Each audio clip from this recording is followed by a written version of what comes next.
Welcome to the NREM podcast, where we discuss the law for real estate investors. Andy and Sean are both attorneys. Nothing said in this discussion should be considered legal advice. We're simply providing information and education. You should consult with an attorney in your state regarding any specific legal issue that you may have.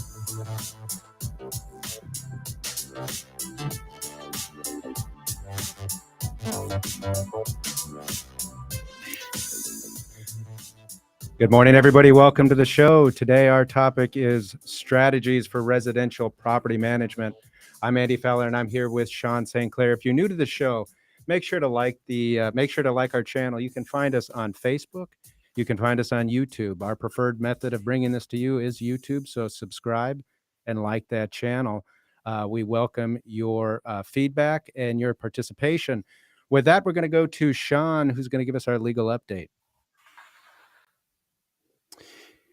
Yeah, so today I want to talk about a topic that I don't think is discussed very often, but is important, which is the proper documentation for dispositions of properties that were acquired subject to existing financing. What I mean by that is there are times where you acquire property by subject to financing that you decide, instead of renting the property, I'm going to go and actually do a disposition. I'm going to sell it to somebody else on creative financing or using creative financing. I'm going to be the lender, and I'm going to basically do some portion of seller carryback, and I'm going to convey it to a buyer. In that case, your documents need to look a little different than how you acquired it. And when you acquire property by creative financing, you're basically having all of these disclosures for the seller to sign, basically saying, hey, the loans are going to remain, there's going to be, due on sale, those types of things. In that case, you're basically telling the seller, hey, look, seller, this is the nature of the transaction. The loans will remain. There's due on sale. There's other, potential consequences here. And you're giving all of these disclosures that you should be giving to the seller to properly protect yourself, to document the transaction, to avoid, future claims, that type of thing. Well, what about when you go to sell it and the buyer is purchasing it, and there's these loans that are out there that the buyer's not the borrower on? You as the seller aren't the borrower on. In fact, the original seller is the borrower on those loans. So the buyer needs to understand and, appreciate basically the nature of the transaction, and the fact that, hey, look, if the original lenders, the existing lenders who the original seller is the borrower with, if they decide to invoke the due on sale clause, or if you don't make payments to that lender, that you could face foreclosure of this property.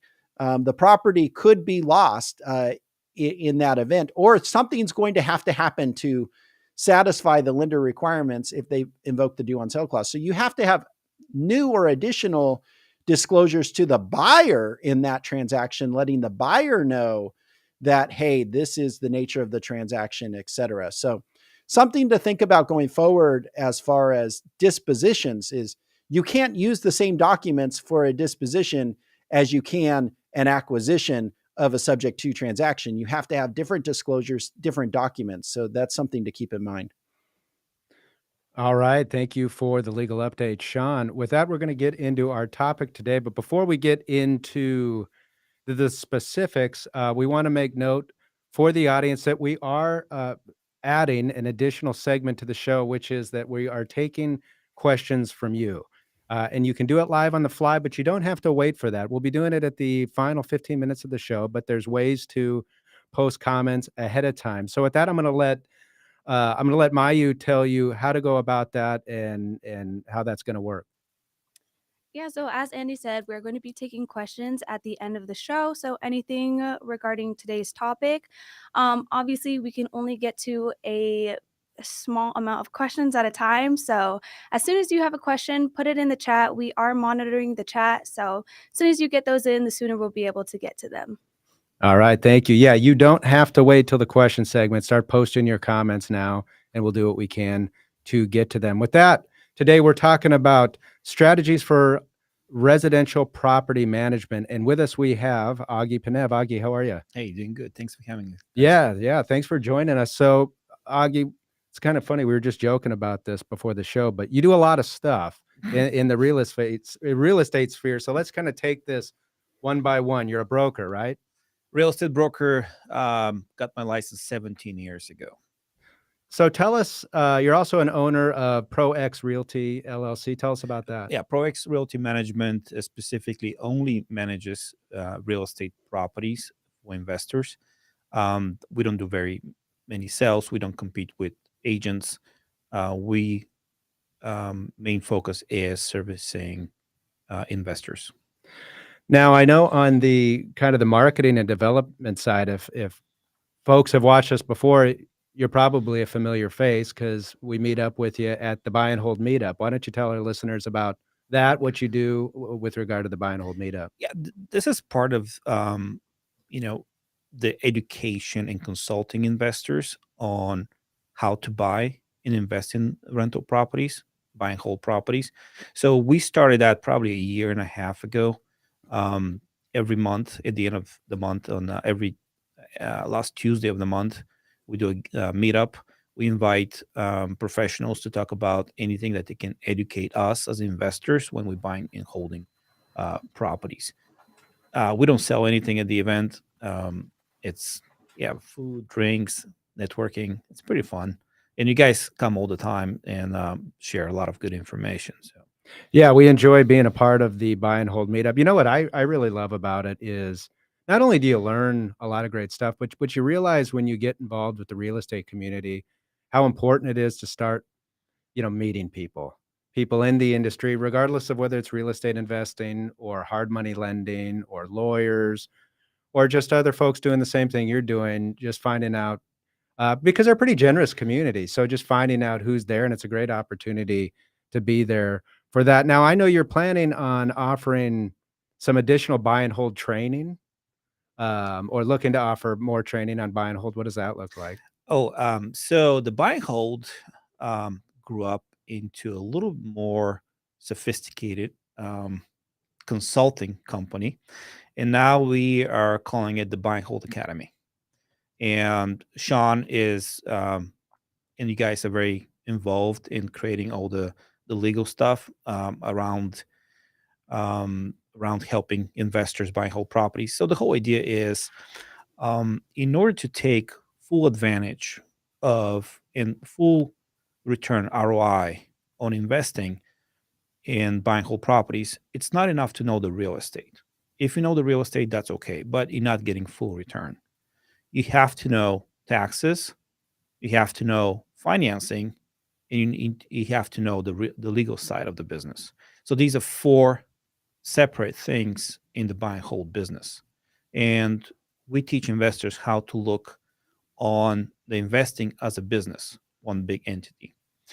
The problem comes when you go to all these different professionals, like you go to the attorney, you go to the tax guy, you go to the mortgage guy, you go to your agent if you're not doing it yourself. And all these people, they do not talk between each other.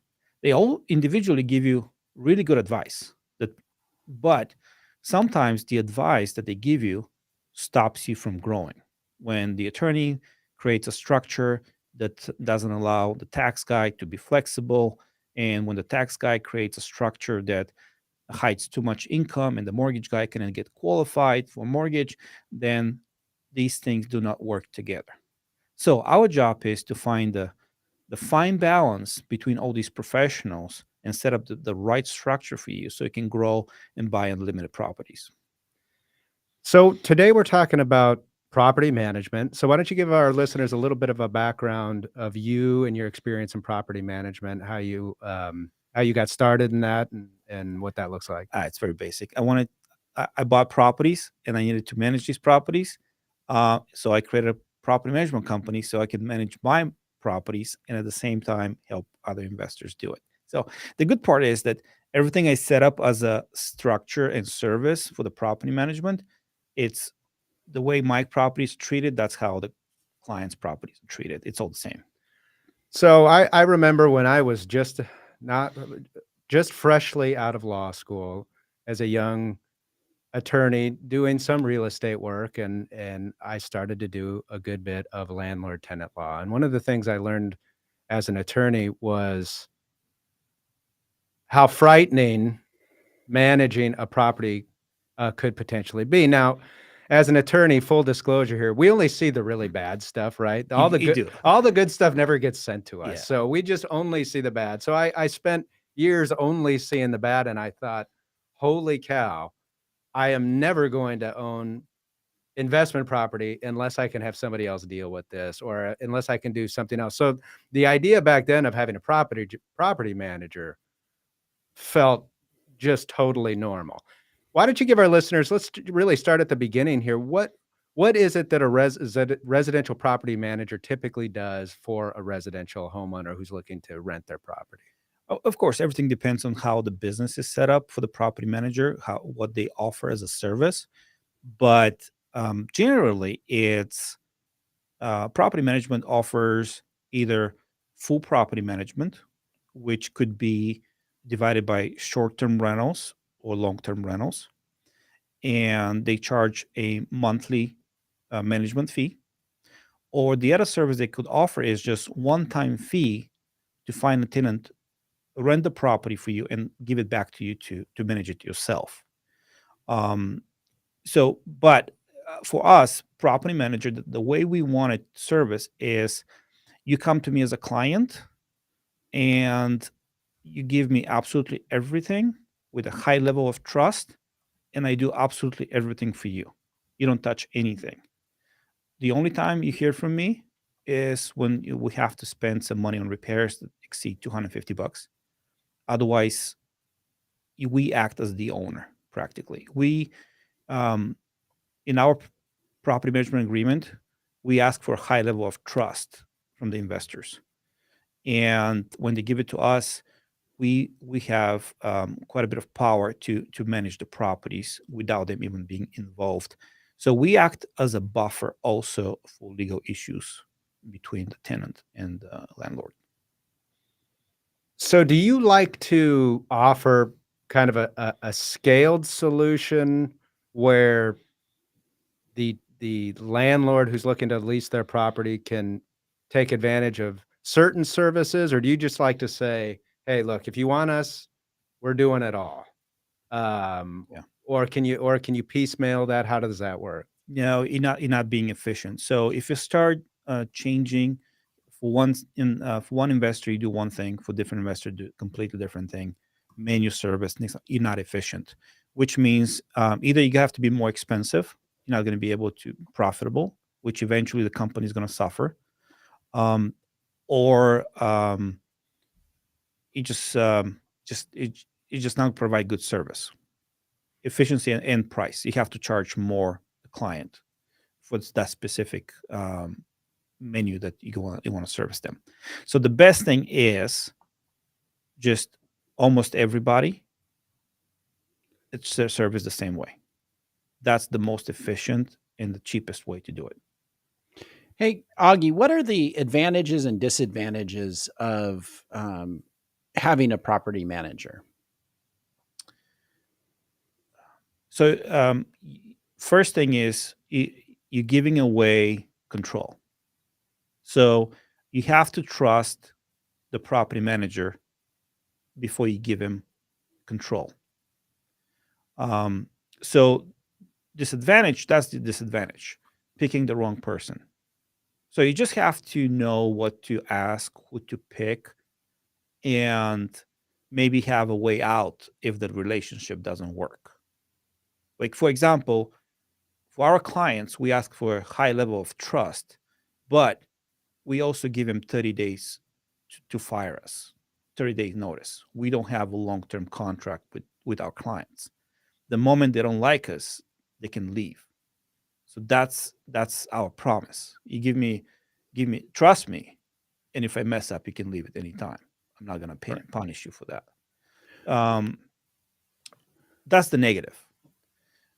Positive is way, way more than the negative, of course, because the main reason you got into this, um, I mean, the main way you make money with buying whole properties is when you're buying properties, not managing properties.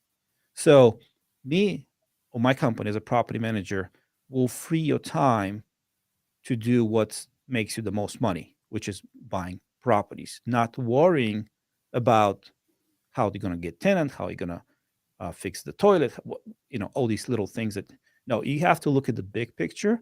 You make money only when you buy properties. And when we take care of your properties, you have more free time to go and find deals.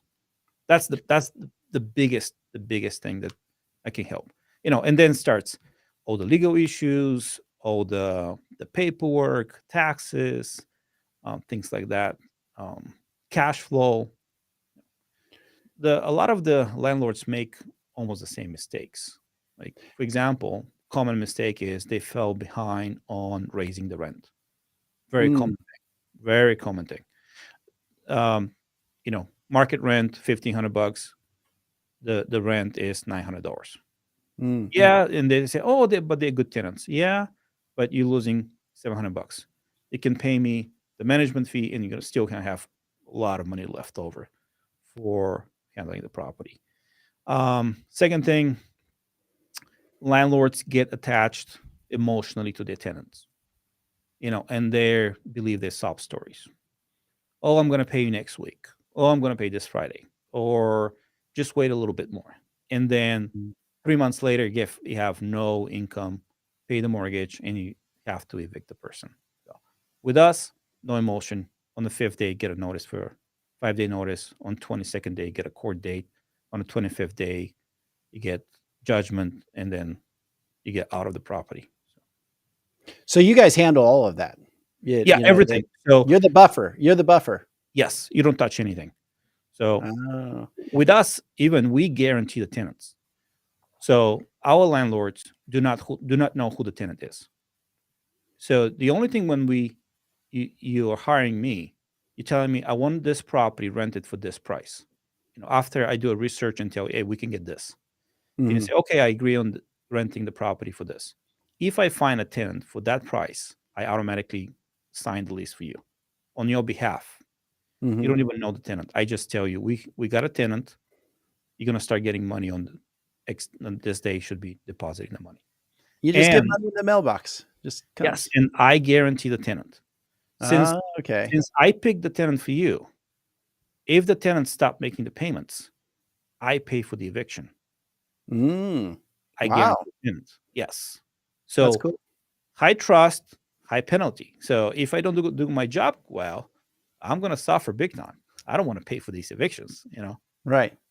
So So let me ask, and I know that we can't ever say, well, there's an industry standard, there's a set property management fee, that type of thing. But typically out there, what's the range of property management fees that you see out there in the industry being charged to owners? yeah, so let's kind of change it a little bit so people understand how the fees are created. Okay.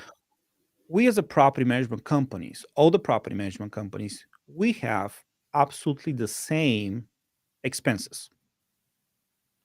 So the question is, how do you get your money? So if there's two ways: property management fee Hmm. officially, leasing fee when you rent the property, Yeah. and Hmm. junk fees that make up the difference um, for your profit. So when you offer lower management fee or flat low fee per month, you still have your expenses for the company. So you Hmm. have to make up that expenses from somewhere. So you charge the landlord junk fees. Mm. So, for example, um, somebody comes and says $65 flat fee per month. No company can survive on $65 flat fee per month. If they do, they're hiring very low quality people overseas to run very important part of the business that eventually is going to suffer. Mm. So how they make the money? For example, 10% on top of every repair that happens to the Oh, property, interesting. you Yeah. get percentage of that. I don't personally don't like that, because practically you're giving incentive for for your property manager to find things wrong in the property so they can make extra money. So I from the beginning I set up the service for me to like I am the client. So I don't Mhm. like that. I don't want to be taken advantage. So we decided to two simple fees. Um, One is monthly fee per month, management fee from collected rent, which means no tenant, no money, we don't get paid. We charge 8% from the collected rent. And when we have a vacant property and we have to place a tenant for professional pictures, paying commissions, MLS, all that's expenses, we charge half of the first month rent to cover this cost.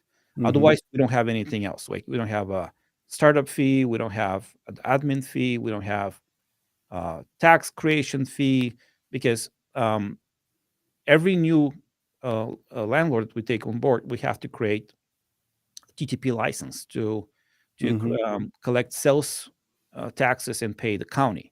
So this Mhm. involves money and time and things. Some companies charge fee for to set up this for you, but of course, if they charge low monthly fee, they're gonna have to make it up on the back end somehow. There's no other way. We all have the same running expenses as a company. If you're low budget, your employees are low budget, and you are low budget. So practically get what you can. Right. If you're not receiving a fee because no rent's being taken in, and you're also guaranteeing by covering evictions with tenants that you brought in, I imagine your process for bringing in tenants has a lot of due diligence to it. Is there explain to us that kind of process and finding tenants and what you do to evaluate whether they're gonna be a good tenant. Yeah, I mean, we do a standard background check, employment check, verification. And it's just we do everything. We don't miss anything on the checklist. And usually, after you've done so many, you just get the gut feeling who is right, who is wrong. Of course, we make mistakes sometimes, but we try never to go um, to court or eviction to go. We negotiate with the tenant. If we see something's coming, say, hey, let's settle. Why don't you move this weekend? We're not going to proceed. Just get out. No eviction, shake hands. Let's get it done. Yeah. Well, so much of this too, money in every business has a lot to do, and how much you lose or make has a lot to do with time. And when I did a lot of residential landlord tenant work, so much, and I think you mentioned this, so many mistakes happen in not realizing that certain notices have to go out in order to trigger your rights, in order to evict or to do the next step. And in this discussion back and forth or trying to make it work, they don't send out these notices, 5-day notice to pay or quit if you're in Arizona, those kind of things. And it seems to me that a property manager adds a real value to that's something that, there's systems and procedures that you guys have in place that are on day whatever. If we don't have this, that notice is going out, so we have the ability to move forward. Is that right? Yeah, and there's a lot of little things that landlord can lose money. For example, if you go into the property without proper notice, the fine is 1 month rent. Even if just going in the backyard without proper notice, the tenant can complain, go to court, and get fined 1 month rent. Returning deposits on time. If you don't return the deposit on time, according to law, the fine is 3 times the deposit. Yeah, it can be steep. Exactly.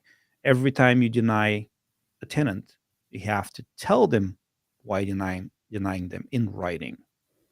So, and most landlord thinks that the law do not apply for them because they just private citizens, but that's not correct. So talk to me about being in the property management. You've already kind of alluded to this, but you're going to enter into an agreement with that landlord, a property management agreement. From your experience as a property manager, and I'm sure your agreement has probably changed over time, what are really the most important aspects of that agreement? What are they? Is the landlord signing over to you? What's important for you in that agreement to make to be an effective property manager? The more power I have, the faster I react, and the faster and the more money we make for the landlord. Again, here we come with the high level of trust, but this is just our company. We just do it that way. The other thing is we make sure the landlord understands upfront what exactly uh, what exactly we do for them, all the fees we collect, all the payments, everything that it's outlined in the property management agreement. Of course, it's a lot of legal um, verbiage, but there's certain things that they need to know: the fees, what they pay, and things like that. It sounds like that it's at a pretty important provision within the property management agreement itself that gives you, because you're really going to be acting as their property management agent, that they give you essentially soup to nuts rights to act on their behalf E- with w- regard to that tenant. Yeah, we do cap when we have to spend their money. We want permission for certain things, but when it comes to the proper legal execution on the process or the paperwork, we don't ask them. We just do it because they might say something that it's against the fair housing rules that we don't want them to make that mistake. So we're a licensed brokerage and broker, so we do have fiduciary duties, same like you guys. Sure. Not as highest level like attorney. Usually, but we do have a fiduciary duty, so we have to protect our clients. The landlords. Our clients are the landlords. The tenants are not our clients.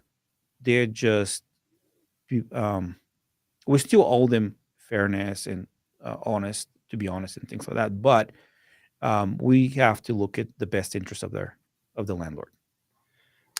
Hey, Augie, I have a question. So you have a property management agreement. Things are going well, but the owner decides, you know, I'm ready to be done with this property. I'm going to seek to sell it. And so they go to sell the property. Um, how does that work? Because you just mentioned we're a licensed real estate broker. Do they have to use you or any property management company to list and sell the house, or what do they do in that regard? It's negotiable. Every time you Okay. sign your property management agreement, you have to look to see if the, the company put that as a condition that you have to pay them a commission. A lot of the times the property managers company do when the tenant decides to buy the property, then the property management company's old commission. We don't do that. We just do it actually. We have a special. We're the other way around. So this is how it works with us. We call it a free property management program. So let's say, Sean, you have a property and you let me manage the property for you for 5 years. And after 5 years, you decide to sell it. If you let me sell the property for you, out of the commission we get, we're going to reimburse all the management fees we've charged you over the years. So this way, your property management service has been free for 5 years. So, but every company is different, so you do have to look in the documents you're signing in advance. See. Oh, that's cool. I like that. Yeah, that's a unique structure. What about tenant complaints? So a big selling point, if I'm a investor who's bought a residential property and I'm trying to sell it, is I'm going to pay this fee. I'm just going to get my rent check. And I'm going to go, like you said before, I go spend my time buying and holding and doing all of that. How do you handle tenant complaints? Do the tenants even know who the landlord is, or are you? Oh, no, no. They don't know the owner. And we don't want them to know the owner. We don't want them to call the owner. Like, I just turned down a client just for that reason, potential. He had a few properties, but the tenants were calling him, and he wanted to deal with the tenants. And he had a complaint that previous property management company didn't answer the phone to the tenants and things like that. I was like, we don't take any orders over the phone, any problems with the property over the phone. And he's like, oh no, I'd like you to pick up the phone. I was like, I can't do it. I'm not going to do it. It's not in your favor. It's not good for you. So, and that's, we just turned down the business. The way we do it, if a tenant has a request for repair or something, everything is done online through the mobile app, through the website we have, and everything has a date stamp with explanations what happened and when. So if the landlord comes and say, "Hey, this wasn't done on time," we can go back and see the records when the tenant called us, what we did, how soon we sent a contractor to fix it, and all these things. Same things with most common things is that insurance companies don't pay. For example, water leaks. If it's found that the water leak has been going on for a long time, the insurance company can deny the claim. So we want to know at what time the tenant reported to us there's a leak, and if there's any leak before. And if the tenant says, "Oh, I called you on this day and told you," it's like, no, we don't do that because we have policy. If you haven't followed the policy, nothing in writing, and we can have the tenant pay for any potential problems like that. Now, do you set up that requirement for the tenant's obligation to report Yes, complaints or whatever in the yes. lease itself? Oh yeah, our lease agreement is that we use the standard Arizona Department of Real Estate approved lease, plus another 8 pages of additional clauses to protect the landlords. And every year they change and they come more and more. So What I like about that is that you ensure that everything's documented, right? That's so often a problem when it comes to complaints, and we'll talk about repairs here in a second. But when you go to court, who wins? The guy with the most paperwork, the most records. So that's how we do it. so this is really just a similar issue to complaints, but an issue that's probably requires your interaction more with the landlord, and that's repairs. So how do you set it up with your landlords and in dealing with tenants that have repairs and getting that quickly done, but keeping the landlord informed? Because at the end of the day, they're going to be Yeah. paying for So it, right? everything up to $250, or unless it's an emergency. So if there's a running leak, I cannot get a hold of the landlord. It's going to cost $600 to stop. I just do it. I act on it, and I cannot do it. Otherwise, everything over 250, we go and ask for permission so they know what's going on. So we don't charge on top of the repairs from outside contractors. So we don't want to do repairs for no reason. It's just extra work for us. We just don't do it. For small repairs the tenant calls for, we might not send someone. We just maybe combine him later. If it's something that it's not emergency, it could be done in a month or two. When we have few small things like that, then we send, and we try to send handyman. So the handyman is the cheapest way to handle most of the repairs. But everything is based on experience too. You don't want to replace a whole roof when you don't have to, or AC when you don't have to. It's just basic investment ROI. That's one of the important things when you're looking for a property manager. Probably is first is to be experienced agent that has done sales and maybe in investing second, because a lot of property managers are failed agents. Maybe I just don't want to. But look for someone that intentionally went into property management to do better. Second level is somebody that has investing, fix and flips, properties. And the third level, it will be somebody that really owns rental properties too, because they can understand how an investor would think. Because with us is I have the unique ability to look at 360 degrees. I'm a landlord, I'm an investor, I'm a real estate broker at the same time. So I can see from all different angles and create systems and procedures that kind of make everybody happy and protect. And at the same time, you make a good return on your investment. So a lot of um, and when Sean asked about the property management fees, sometimes you get this company that charges very little and or significantly little than somebody else, and you get your rent on time, and then you get rent for 1, 2, 3 years, no problem. But then tenants move out, and when you go and see the property, then you look at like $10,000 in repairs because the property management company, all they did is just get the money and put it in your bank account without anything extra than that. Hey, Augie, I have a question for you. You just mentioned moving out and creating all this damage, right? Mhm. And I'm sure that's happened with anybody. You guys try to avoid it and take steps to avoid it, but inevitably a tenant's going to move out, going to leave the property in disrepair. What do you guys do for the owner during that time period? What does that look like? Do you guys say, "Hey, look, we're going to find another tenant, owner, get in there, hire your own contractors, fix up this unit," or are you working with the owner saying, "Okay, look, we need to do this, this, and this to get it back in a rentable condition. Here's who we're going to use." How involved are you during that process when there's no tenant in there, it's vacant, but yet it needs repairs. The unit Yeah, needs the repairs. service doesn't stop.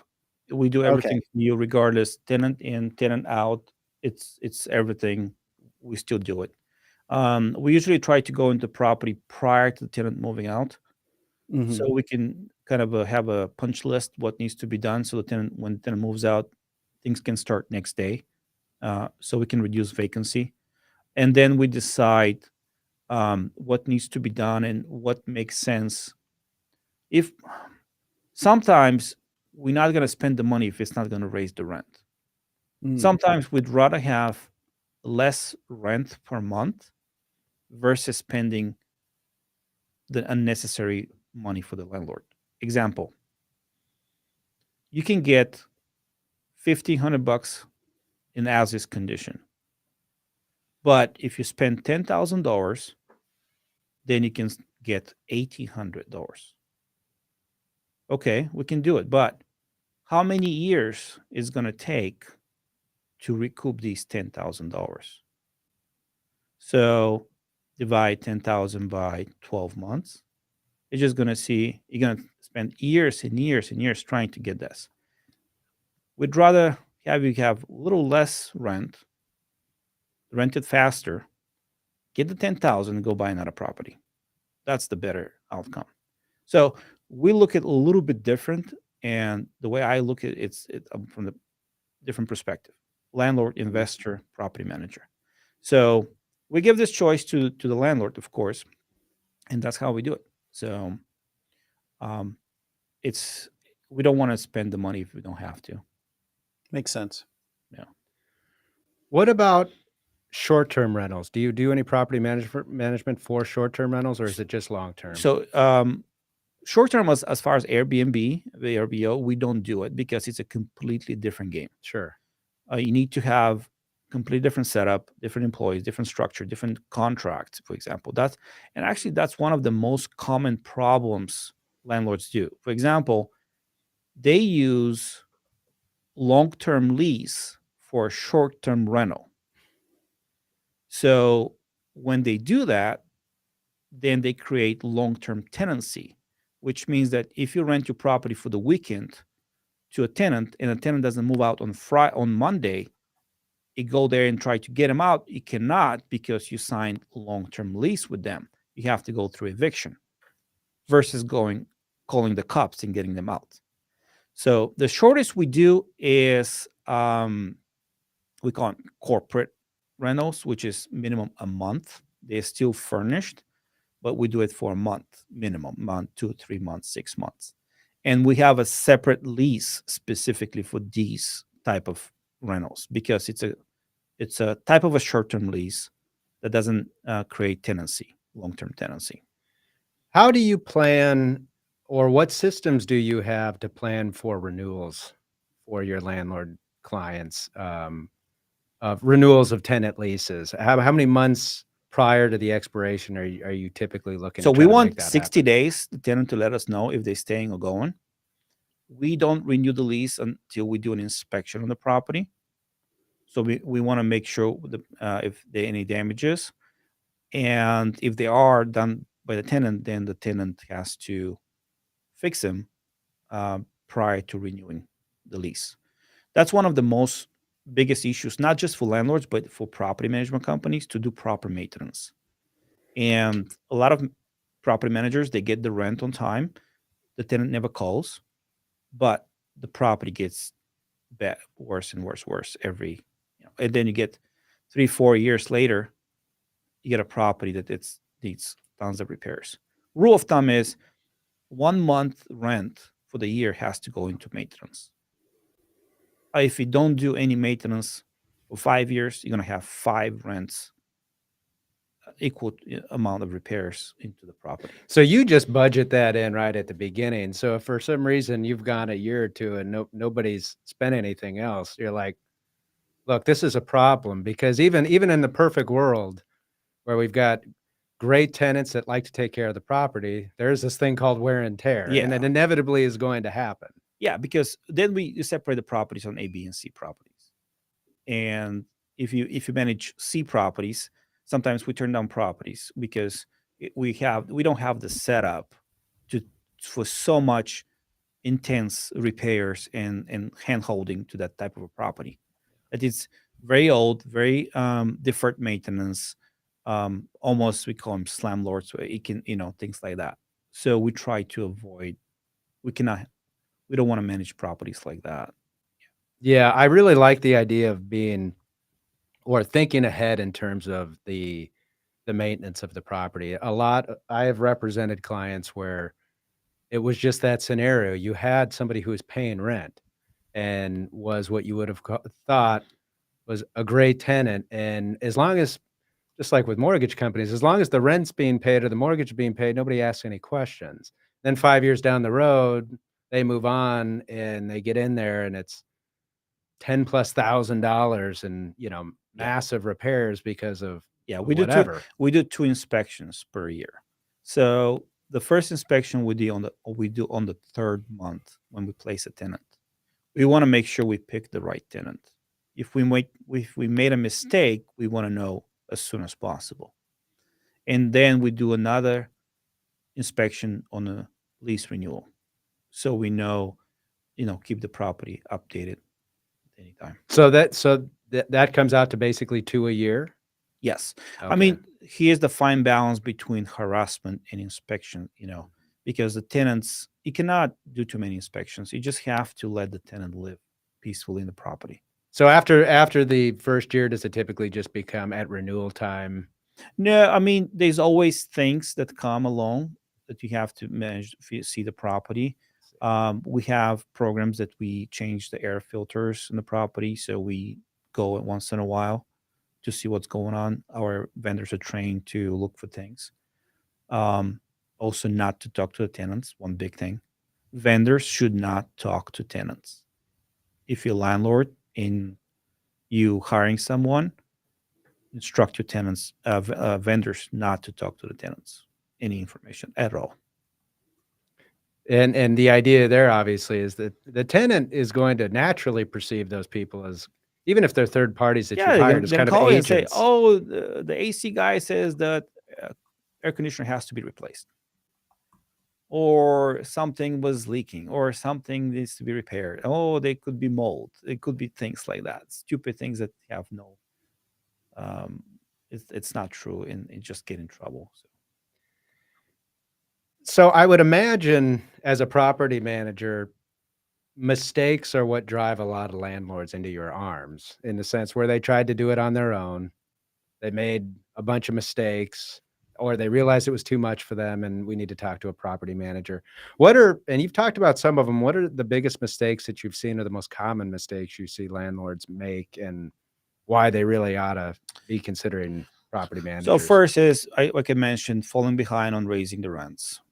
You're not doing a favor to yourself or to your tenant also, because at some point, if you ask this tenant to leave, they're gonna have to go rent somewhere. It's gonna be even worse for them to get another place, because the from what they were paying to what the market is, it's a huge shock for them, and they're not financially prepared for that. What I advise is 50% rule. That's how I call it. Let's say your rent is you're behind on rent, and it's $1,000 a month, and market rent is 1,500. When you go to a tenant to renew and say, "Hey, it's 1,500, you're at 1,000. I'm not gonna go to 15, but I'm gonna go 50% of that. I'm gonna go to 1,250." Because it's a single math and return on investment. If you get the tenant out, you're gonna have a 1 month vacancy, which is $1,500, probably divided by 12. That's around $200. So you're gonna lose that anyway. If you're gonna kick the tenant out and get 100% and keep the tenant, get 50% increase, it's exactly the same money at the end of the year. But if you get the tenant out, then you have to do repairs, more expensive, things like that. So little things like landlords do not collect sales tax, and when you own more than a certain amount of properties, depending on the city, you're required to collect sales tax and report it to the county. So you're breaking the law. A lot of landlords do not follow the fair housing rules, even though they're supposed to. And the rule is you're self managing, but if you're using federal resources to manage your rent to manage your property, you have to follow fair housing rules, which means if you list your property for rent on Zillow, Zillow is very regulated, then you have to follow fair housing. Maybe if you have your rental property and you don't advertise on anything and just say word to mouth to your friends that you renting it something, maybe then you can not follow the fair housing, but it's very hard. Well, and Uh, Augie, just to kind of jump in on that, what you're saying about fair housing, if you remember, maybe 5 years ago now, Facebook and a bunch of other companies were sued for fair housing violations because individual either agents or even owners would choose different categories within Facebook of who to show their stuff to, and then categories of who they didn't want to see it. yep, So if it's like, well, I don't want anyone in a wheelchair to see this post. Well, now you have a clear fair housing violation, right? So how you advertise the property, where you advertise the property, who you're trying to whose eyes you're trying to have on the property, all of that could result in a fair housing violation. And if you're an owner, you don't know any better. But if you have a property manager who's like, I know how to properly advertise this so it's out to the masses and not exactly. limited. Just for example, Yeah, just getting a phone call right. and let's say scenario, somebody calls you and says, "I'm in a wheelchair. I'd like to see the property," and you say, "Oh no, we have 3 steps up. It, your wheelchair cannot go up. It's not good for you." Hmm. Fair housing violation right away. Yep. Hmm. It makes common sense, Right. but it's a violation. So Right. you're in trouble. Yep. Exactly right. But little things like that, paperwork, not knowing the rules, get penalized, not acting on non-paying tenants quickly enough, trusting their sub stories, and overall they lose more money rather than paying property manager. And of course, forget about all that. The main thing is, as a buy and hold investor, you make money when you're buying properties. The more time you're free, the more time you have to look for properties. So just buying one extra property per year is going to make up the couple $1,000 that you have to pay a property manager to manage your property. But buy another property, make another 20, 50,000. It's way better than doing it yourself. Walk us through the end of the lease and the tenant's moving out. You've got the security deposit and you've got a walkthrough. Do you involve the landlord at all in terms of the walkthrough, or is it Absolutely not. okay? What does that look like? Tenant gives a notice, then they're moving out. So we go and inspect the property to get ready. On a specific date, the tenant has the right to be at the walkthrough if they want to. Before I have to reverse a little bit. When we're renting the property, we do pictures and video of the property. So when they're moving out, we also have the pictures and the video from when they moved in. So after that is just whatever needs to be repaired. We have to be honest and repair exactly what needs to be done without overcharging. And if there's any money left over from the security deposit, we give it back to the tenant with written explanation what happened and why it happened, with pictures and proof of funds. Otherwise, if we don't do that, tenant can complain 3 times the security deposit, fines, and things like that. And it's just as fast as possible, as cheap as possible, quicker, more efficient. Decides what needs to be repaired, what not. Get a tenant in, and just move on. So we're trying to go and do little things like avoid, for example, we're going to restrict when the leases are ending. Soon we're implementing a policy in the company. So summer months are slow. We're still researching which seasons is slower. Right now, we're absolutely sure that we're not going to have anybody moving November, December. If your lease is ending on November or in December, you automatically would push it to January. We don't want you to move out during Christmas time, and we have hard time finding a new tenant for our landlord. So we're going to push out. So little things like that we can make it better for the landlord and reduce the vacancy. Well, Augie, thanks so much for being with us. We really do appreciate it. So tell our listeners where they can find you, how they can connect with you, social media, or however. Social media, you can find me online. Either Google my name the way it is, find me on Facebook. Our property management company, the website is arizonaprox.com online, or you can directly reach out to me. My direct number is 602-405-8156. Like I said, 602-405-8156 or arizonaprox.com. We can find a little more about the services we offer online. So, and for our real estate investors out there watching, give us an idea when the Arizona Buy and Hold is held every month. The last Tuesday of the month, between 4 to 7. And actually, this next one, we're going to be talking about creative financing. Sean's going to be talking with Eileen Brown from American Title. We're going to go deep into the problems with creative financing. It's a hot topic, a topic everybody's interested in nationwide. So a great opportunity to come and meet you, Augie, meet us. We'll all be there and learn more about creative finance. Well, thanks again for being with us, Augie. It was awesome. We appreciate it. Hey, Andy. Yeah.